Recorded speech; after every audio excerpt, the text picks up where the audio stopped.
আজকে আমাদের এনজিওর 11 বছর হতে পূর্তি করলাম। সেই উপলক্ষে পাড়ার যে সমস্ত বাচ্চা ভাই বোনেরা আছে তাদের হাতে কিছু খাতা তুলে দিলাম, খাতা পেন। হঠাৎ এই উদ্যোগ তো আমাদের এই প্রয়াস চলছেই, তো কিছুদিন মাঝখানে বন্ধ ছিল আমাদের কার্যক্রম, আবার শুরু করলাম। কবে থেকে এই সংস্থা চালু করেছিলেন আপনারা? 2015 2015 থেকে। মাঝখানে কি বন্ধ ছিল না প্রোগ্রাম করে রানিং গেছে? ছিল, মাঝে বছর দুয়েক বন্ধ ছিল কাজ করা। এই খাতা বই বিতরণের মাধ্যমে সমাজে কি বার্তা দিতে চান? ছাত্রছাত্রীদেরকে উৎসাহ দিতে চাই যে তারা যেন পড়াশোনায় মনোযোগ দেয়। কতজন এবং ছাত্রছাত্রীর মধ্যে আজকে দিলেন খাতাপত্র? 120 120। চারটা করে খাতা। কোন জায়গা এটা? হাইরোড এসএমও 12 নম্বর ওয়ার্ড। কেমন লাগছে আপনাদের এই পরিকল্পনা করে? আমাদের এই সমস্ত কার্যক্রম করে তো আমাদের ভালো লাগেই। আগামী দিনে কি বার্তা থাকবে? আগামী দিনে বার্তা এদেরকে দেওয়া হলো যে বাড়িতে যেন একটা করে গাছ লাগায়।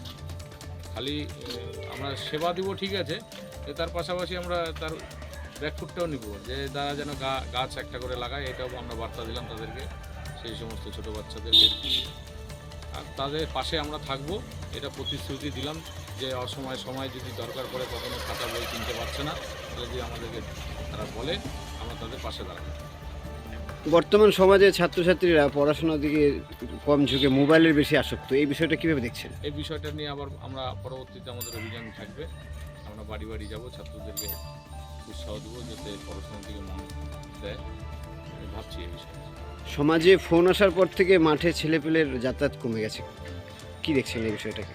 ওই বিষয়টা নিয়েও খেলাধুলার সামগ্রীও আমরা নিয়ে রেখেছি, কিন্তু আগামীতে আমরা সেটাও বিতরণ করব।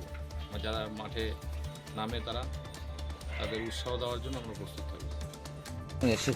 এখানে এসেছি কারণ আমাদের মতো যারা স্টুডেন্ট তাদেরকে আজকে রায়গঞ্জ জীবন বিকাশ ওয়েলফেয়ার সোসাইটি থেকে খাতা কলম পেন এসব দেওয়া হবে। কোন ক্লাসে পড়ো? আমার এবার থার্ড ইয়ারে। তো কিরকম মনে হচ্ছে যে এই যে জীবন বিকাশ সোসাইটি খাতা পেন এগুলো সমস্ত দিচ্ছে? এটা ভীষণ ভালো একটা উদ্যোগ যারা আমাদের মতো স্টুডেন্ট তাদের জন্য, কারণ আমরা সবাই এখন পড়াশোনার সাথে যুক্ত, সুতরাং এগুলো সব আমাদের কাজে লাগবে।